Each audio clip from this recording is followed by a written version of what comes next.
ট্রাম্পের নতুন সিদ্ধান্তের পর ক্যারিবিয়ান অঞ্চল যেন নতুন করে যুদ্ধক্ষেত্রে পরিণত হয়েছে। তিনি সম্প্রতি ভেনেজুয়েলাকে লক্ষ্য করে সিআইএর এক গোপন সামরিক অভিযান চালানোর অনুমোদন দিয়েছেন। আর এই অনুমোদনের পরেই প্রতিবাদে ফেটে পড়েছে পুরো কারাকাস। ভেনেজুয়েলার প্রতিরক্ষা মন্ত্রী ভ্লাদিমির পাদ্রিনো লোপেজ বৃহস্পতিবার সোজাসাপটা হুঁশিয়ারি উচ্চারণ করেছেন।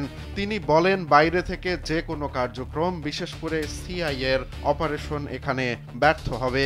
জীবন অবাক না করলে কে করবে? 28% মিল্ক ফ্যাটের অবাক করার সাথে ফ্রেশ মিল্ক পাউডার। জীবন অবাক করুক প্রতিদিন। তার দাবি, যুক্তরাষ্ট্রের প্রতিটি দূতাবাস থেকেই সিআইএ তাদের গোপন কার্যক্রম পরিচালনা করে থাকে। পাদ্রিনো বলেন, মাদুরো সরকার বর্তমানে দেশের নিরাপত্তা জোরদারে বিশেষ সামরিক ব্যবস্থা নিচ্ছে। দেশ রক্ষার দায়িত্ব শুধু সেনাবাহিনীর নয়, এটি পুরো জাতির দায়িত্ব। এমন জোরালো বার্তাই দিয়েছেন তিনি। ট্রাম্পের অনুমোদনের পর থেকেই ভেনেজুয়েলার সেনারা 8টি প্রদেশে ইন্ডিপেন্ডেন্স প্ল্যান 200 নামে মহড়া শুরু করেছে, যেটি মূলত বিদেশি হুমকি ঠেকাতে নেয়া পদক্ষেপ। তবে যুক্তরাষ্ট্রের এই গোপন অভিযান অঞ্চলটিতে নতুন করে উত্তেজনা ছড়িয়ে দিয়েছে।